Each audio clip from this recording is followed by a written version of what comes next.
dia a todos e a todas. Muito bem, doutor. Agradeço ao senador Paulo Paim, um grande deputado, uma grande liderança do povo brasileiro. Agradeço toda a oportunidade. Essa apresentação ela foi feita junto com o doutor Jorge Martini, e a gente, como demógrafos, a gente participa daquelas entidades, a Associação Brasileira de Estudos Populacionais, a Associação Latino-Americana de População e a IUSP, que é a Associação Internacional. Ali estão as datas de fundação das associações. E eu vim falar um pouco aqui de uma notícia muito boa, né, que às vezes poucas pessoas conhecem, mas eu vou falar um pouquinho da transição demográfica, né, da questão como que essa transição se encontra atualmente e um pouco sobre demografia e direitos reprodutivos. Então, a primeira notícia muito boa da história do Brasil é que a gente está passando por uma transição demográfica. E a transição demográfica é o fenômeno de comportamento de massa mais importante da história da humanidade. Por quê? Isso é um gráfico que mostra a transição demográfica desde o final do século XIX, quando foi feito o primeiro censo demográfico do Brasil. E a notícia super boa começa quando a gente vê a redução das taxas de mortalidade, né? Durante toda a história da humanidade, as taxas de mortalidade foram muito altas, e elas começaram a cair exatamente no século XIX, e o Brasil está nesse processo, e elas vêm caindo, e a gente está no nível mais baixo dessas taxas de mortalidade. A taxa de natalidade, ela sempre, isso acontece no mundo todo, ela demora um certo tempo para começar a cair depois que as taxas de mortalidade iniciam a queda. Aí o que acontece? Nesse período aqui, você tem uma aceleração do crescimento vegetativo da população. E muita gente analisava esse período aqui de crescimento vegetativo da população como se fosse uma explosão populacional. Mas, na verdade, isso é só uma fase que todos os países do mundo passaram, né, que a mortalidade cai primeiro e a natalidade demora um certo tempo para cair. E, logo depois, as taxas de natalidade começam a cair e aí a taxa de crescimento vegetativo também cai. Tá? Isso aconteceu no mundo todo, está acontecendo no Brasil. Ou seja, esse fenômeno da transição demográfica, ele mostra que a aceleração do crescimento ela acontece só num período pequeno e depois a tendência é a queda da população. Junto com a transição demográfica, a gente tem uma transição da família. Isso também acontece no mundo todo, alguns autores chamam isso de segunda transição demográfica, e a gente vê o seguinte, que a família, isso é a definição da ONU, é um núcleo social composto por, no mínimo, 2 pessoas, né, independente do sexo, ligada por relações de consanguinidade, né, parentesco, filiação ou adoção ou casamento.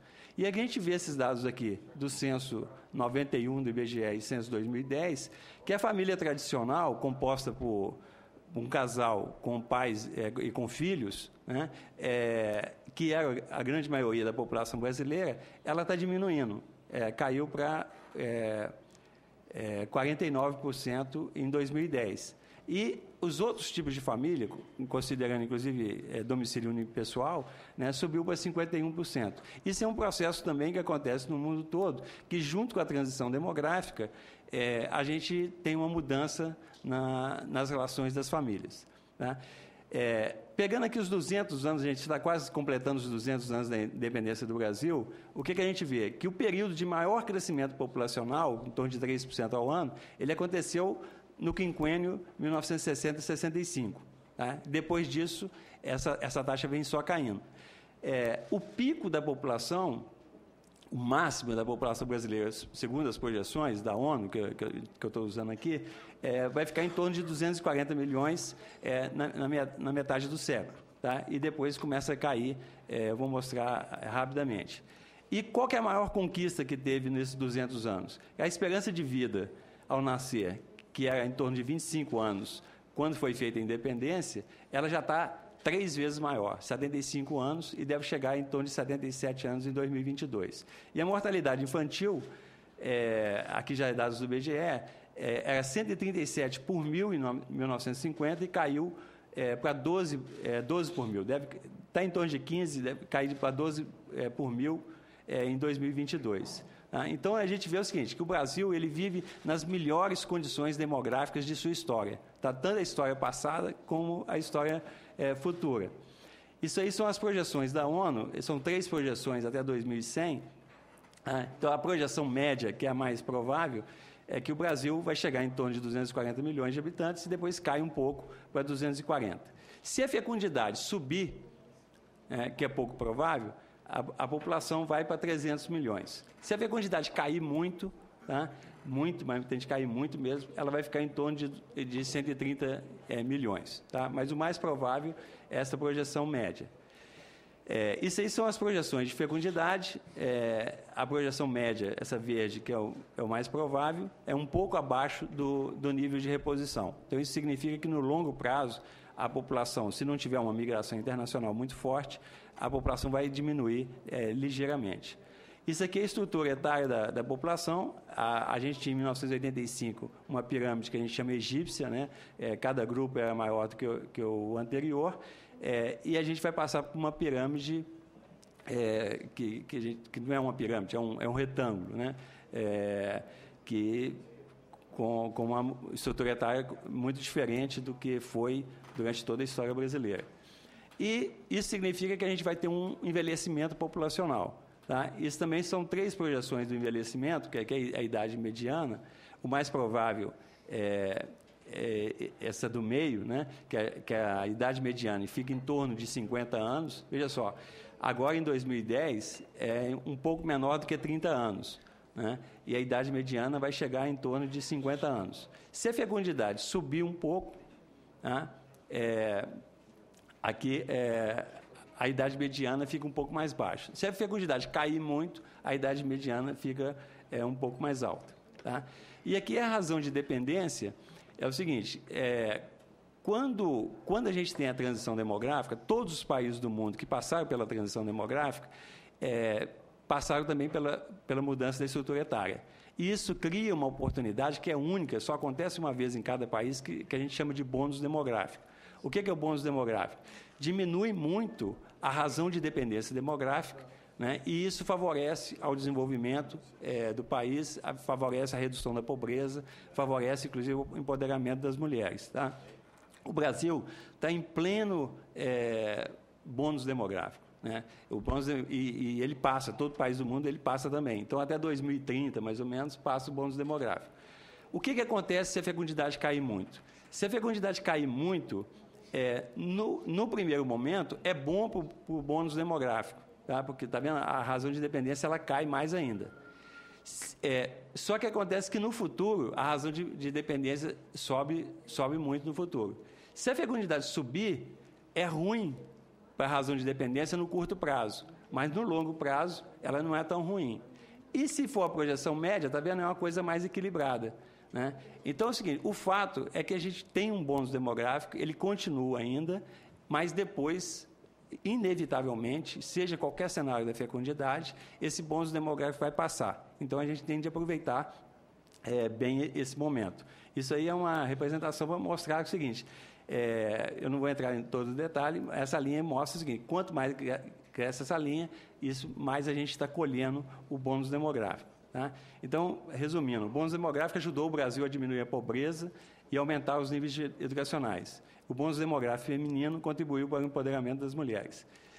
Aí a pergunta é o seguinte, eu queria mostrar que não teve explosão demográfica no Brasil, que a gente, ao contrário, a gente está vivendo o melhor momento demográfico da história brasileira, mas e o futuro? O que vai acontecer? Nós vamos ter uma implosão demográfica? Né? Muita gente argumenta isso, fala que a fecundidade cair muito, vai faltar gente, etc. Né? E vai faltar, usa muito essa expressão, apagão de mão de obra. Então, a gente vai ver a situação do Brasil hoje, isso são dados bem recentes da pesquisa mensal de emprego. Aqui a linha azul é a população em idade ativa, tá vendo? Ela está crescendo, mas a população ocupada está estagnada e a taxa de ocupação está caindo. Esse outro aqui, para mostrar na região metropolitana de São Paulo, para vocês terem uma ideia, a região metropolitana é maior do que a Grécia e Portugal juntos. Né? A população ocupada está diminuindo de 2010 para 2015. E aqui a gente chama de geração neném, né? São os jovens que nem trabalham nem estudam, a gente tem em torno de 10 milhões de jovens de 15 a 29 anos que nem trabalham nem estudam. Tá? Vou acelerar um pouco. São dados da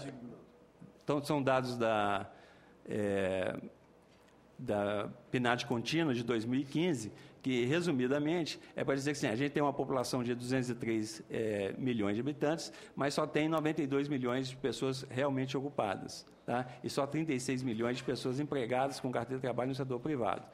Isso aí é para mostrar o seguinte, que a gente não tem apagão de mão de obra no Brasil, a gente tem, na verdade, uma grande subutilização de mão de obra. Então, essa questão de falar que a fecundidade vai provocar uma escassez, pelo menos assim, nas próximas décadas, está muito longe da nossa realidade. O verdadeiro escândalo que a gente considera para o Brasil é isso aí, que são em 2012 e 2013 foi mais ou menos isso também, são 152 mil mortes por causas externas, tá? Homicídios, acidente de trânsito e suicídio. Então, o Brasil não precisa controlar nem aumentar a fecundidade, mas sim aproveitar melhor a sua força de trabalho, principalmente dos jovens, além de reduzir a mortalidade por causas externas, especialmente dos homens. Numa eventual escassez de força de trabalho, a imigração internacional pode ser uma opção mais efetiva do que o aumento da fecundidade. O Brasil não está caminhando para a explosão e nem para a implosão demográfica. O que existe no Brasil é uma subutilização da força de trabalho e a Previdência deve ser financiada pelo aumento da produtividade. Não é correto usar a dinâmica demográfica para argumentar contra a legalização do aborto no Brasil. O Vilmar Faria, um grande sociólogo, já mostrou que a gente tem um efeito perverso, que a gravidez indesejada, ela acontece principalmente na população mais pobre, a população negra, a população com menor nível educacional, né, que queria ou adiar a gravidez ou encerrar, né, o tamanho da prole. Tá? Então, isso aqui, baseado no estudo do Dr. Jorge Martini, que ele fez um trabalho na década de 90 ainda, estudando a questão reprodutiva no Brasil. Então, ele fala o seguinte: a motivação para controlar a prole surgiu com a urbanização e a modernização. Na ausência de programas de planejamento familiar, a fecundidade caiu devido principalmente ao aborto e depois à esterilização. Antes de surgirem métodos contraceptivos modernos, o aborto era o único método conhecido. Em 1969, no Rio de Janeiro, 22% das mulheres jovens e pobres já tinham realizado pelo menos um aborto. Quase todos esses abortos eram realizados em condições insalubres e perigosas. Com o avanço do acesso das mulheres aos métodos contraceptivos, a esterilização feminina e masculina, o percentual de abortos caiu. Mesmo assim, a recente Pesquisa Nacional de Saúde do IBGE reportou 7,6 milhões de abortos espontâneos e 1,1 milhão de abortos provocados. São as mulheres de baixa renda e baixo nível educacional as principais vítimas da falta de direitos reprodutivos. Esses aí são os dados da pesquisa, estão disponíveis aí, depois vocês podem dar uma olhada. E, para concluir, que a gente mostra o seguinte: o aborto decorre da gravidez indesejada e não deve ser resolvido via uma gravidez forçada, mas sim como uma questão de saúde pública, na perspectiva do direito sexual e reprodutivo, que no âmbito da ONU é o filho caçula dos direitos humanos. E, para finalizar, realmente... obrigado, senador. Os tratados internacionais, desde a comissão da CIPD do Cairo, em 1994, passando pelo ODM, essa semana a ONU vai definir os Objetivos de Desenvolvimento Sustentável em Nova York. Começa amanhã a Assembleia Geral da ONU, né? A conferência regional que aconteceu em 2014 no Uruguai, né, com a presença, inclusive, do presidente Mujica, que foi definido o consenso de Montevidéu. Todos esses instrumentos falam da necessidade de alcançar o acesso universal à saúde reprodutiva. Tá? Então, é isso que é o fundamental, a gente reduzir a gravidez indesejada e, no caso de alguma falha, né, a questão deve ser resolvida no plano, né, da saúde pública, né, e não através de uma gravidez forçada. Tá? Muito obrigado.